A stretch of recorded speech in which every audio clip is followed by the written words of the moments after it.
Hello everyone, welcome po sa day 3 ng ating daily devotions. At ang pamagat po ng ating devotions for today ay when you want to experience God more deeply. Amen. So ang scripture natin for today is Psalm 2 verse 11 and basahin po natin.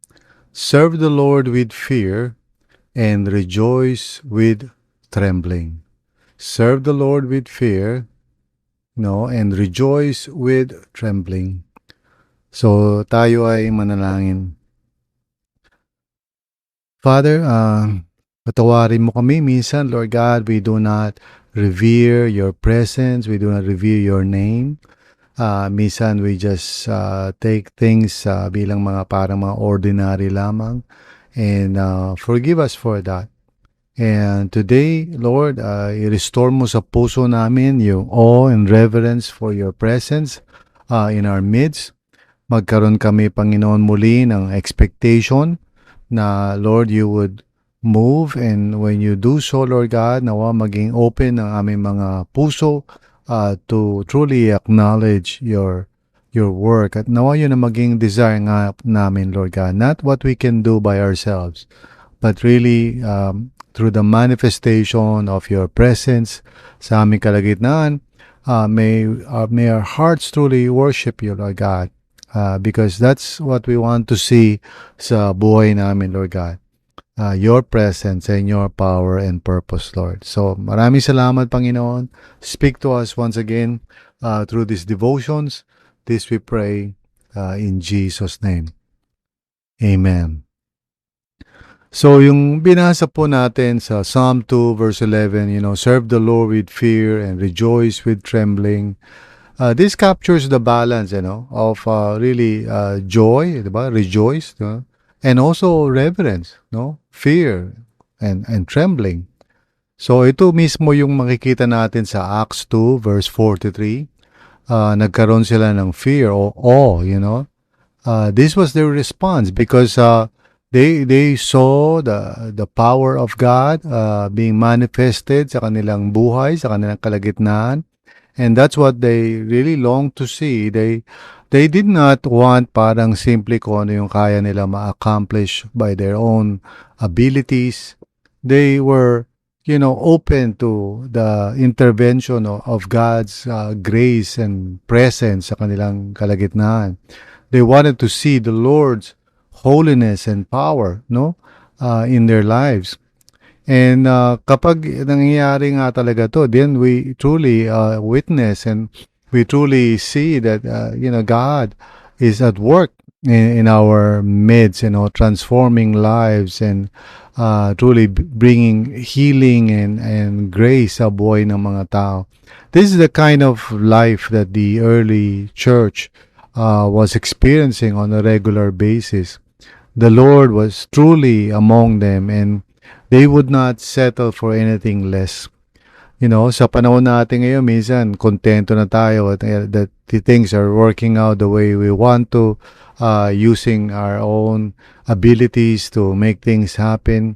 Pero, we should not be content with that. Our deepest desire must be to honor God and to see God at work sa ating kalagitnaan, The early church knew that it's only by God's grace and by His power alone can they fulfill the Great Commission. Wala silang illusion that they can accomplish this on their own. That's why they were willing to make space talaga, for prayer and studying God's Word and being in His presence, devoting themselves to prayer. Not because it's it is a strategy, but rather they saw that this is their greatest need. Ito yung pinaka-greatest need nila, to be open to the Lord's presence and power among them. So yung awareness ng pagkilos ng Panginoon really led them to acknowledge God, to worship the Lord, and to really, depend upon Him. At yan yung kailangan ma-restore sa panahon natin. Kasi minsan, we can just go through the motions and not really expect much. Okay na yun, kontento na tayo. Every Sunday, we come together to worship. But God has something more for us and we should desire more of God sa ating kalagitnaan. We should desire yung maging response natin at mga tao is parang Lord, this is you moving in our midst. This is what we want, no? We don't want to be parang overly familiar sa mga bagay-bagay to the point na wala na tayong expectation, of the surprising presence of the Lord, no? So, minsan, yung ating mga ginagawa, parang routine na lang, ordinary na lang, nothing special about it, no? Minsan nga, may mga ilan siguro sa atin, when we come to the church, parang, ewan ko pero minsan, nakikita ko na nasa iba yung focus ng iba, sa cellphone or whatever. Rather than, having that longing sa puso natin, Lord, do it again. We want to see your power and grace kasi hindi namin kaya ito. We cannot live apart from your power and presence, So, nawa maging ganun yung puso natin. Always eager and always zealous to see God at work sa buhay natin, sa buhay ng mga tao, healing people, delivering people from strongholds, setting people free, saving people, So, yun talaga yung dapat maging lagi nating expectation. Hindi lang yung parang kontento na tayo to just, do what we want and take care of things the way we are able to, and parang hindi natin, we don't look forward to God's power sa ating kalagitnaan. Yun yung yun ang danger, and we should really be careful about that, na hindi tayo maging satisfied sa routine and ritual ng buhay, no? We must always come before the Lord with great expectation. Panginoon, do it again, do it in our time. We want to see, people healed and delivered from sin, and we want to experience God's grace and power. Our hearts long to be filled with awe and worship of you, Panginoon. So, yun dapat na maging desire natin, maging focus natin, no? Not so much na talaga na, Lord, answer my prayers. May mga kailangan ako. But really more of parang, Lord, it's not so much na may mga needs ako and I want those needs to be provided. There's nothing wrong with that. But really our greatest desire is to see God present and moving sa ating kalagitnaan. Our hearts long to see the wonders and the signs of God's presence in our midst. So, nawa yan ang maging longing ng puso natin, mga kapatid. Pag medyo masyado na tayong nasasanay, let's just try to remember yung Acts 2:43. They were filled with awe, and signs and wonders were happening daily sa kanilang buhay. Yan ang sabi sa early church. And this can also happen sa atin because Jesus is alive. This is not something na, totoo lang ito, 2,000 years ago. Pero, are you telling me na mangyayari pa rin ngayon yan? Yes, of course. Yung misang problema natin, we are so intellectual. So, parang, nagde-depend lang tayo sa mga normal things that can happen because marahil meron tayong skill or whatever. And this can be applied sa iba't ibang area ng buhay natin, when, for example, a praise team, are we just singing or playing instruments on our own? Or are we longing for God to use our voice and to use our instruments, to glorify His name, to set people free?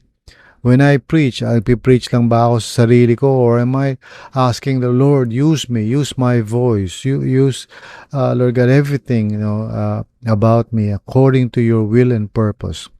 Because what I want to see, Lord, is not what I can do, but what God alone can do by His grace and mercy. Amen? Nawa mapuno muli yung puso natin ng awe and reverence toward God. Yung hindi tayo comfortable and okay lang, sige, kahit walang manifestation of His power. We must always be longing for that, no? Kasi the Christian life is not about what people can do on their own. It's about what God alone can do. Okay? It's not about us, it's about the Lord, no? So during our time, together, pag tayo ay nagsa-Sunday worship, ibaba mo muna yung cellphone mo. Baba mo muna yung mga, kung ano man yung mga iniisip mo. You know, just focus yourself on the Lord and maybe just pray, Lord, we want to see your glory in our midst. We want to see the power of God in our midst. We want to see people healed, set free. Lord, even, you know, the blind to see and the lame to walk. Panginoon, that's what we want to see. Not just, you know, Lord, yung what we can accomplish on our own. Okay, so yeah, my dear brothers and sisters in the Lord, wag tayong maging casual lang and parang kontento lang sa mga ordinaryong bagay. Let's continue to long for the very presence of the Lord. Because Jesus is alive, you know. He can do all these wonderful things in our midst, you know. And yun ang desire natin, no? I pray that we would long for more of the Lord. He is the way maker. You know, he is going to do great and mighty things. Ang tanong doon, are we content with what we can just do on our own? Or do we really long for His presence sa ating kalagitnaan? Amen? So, manalangin tayo. Let's pray na ma-set free tayo doon sa parang casual and kontento na tayo sa ordinary. Let's pray for that. Lord, patawarin niyo kami, Panginoon. There are times that we don't expect much and maybe nakikita ito sa behavior namin that we don't treat your presence with awe and reverence. Minsan parang ordinaryo lang. We come to church not really expecting much. Patawarin mo kami, Panginoon. And by your grace and mercy, Lord, i-change mo yung heart namin so that we would long always. We would long always for your presence and power. At hindi kami magiging parang Christians lamang na ginagawa lang yung mga bagay-bagay because it's a ritual, it's a routine. Set us free from low expectations, Panginoon. And help us to live miraculously today because you are alive, Lord Jesus. And you want to manifest your glory in our midst. At yun din ang desire namin that our hearts would be filled with awe and worship of God because of your great power that is manifested sa aming buhay, Panginoon. Help us to long for more, to be eager, to be desirous, to see more of God sa buhay namin. This we pray in Jesus' name. Maraming salamat po, Lord. Amen and amen. Praise God. So thank you for listening and I'll see you again tomorrow.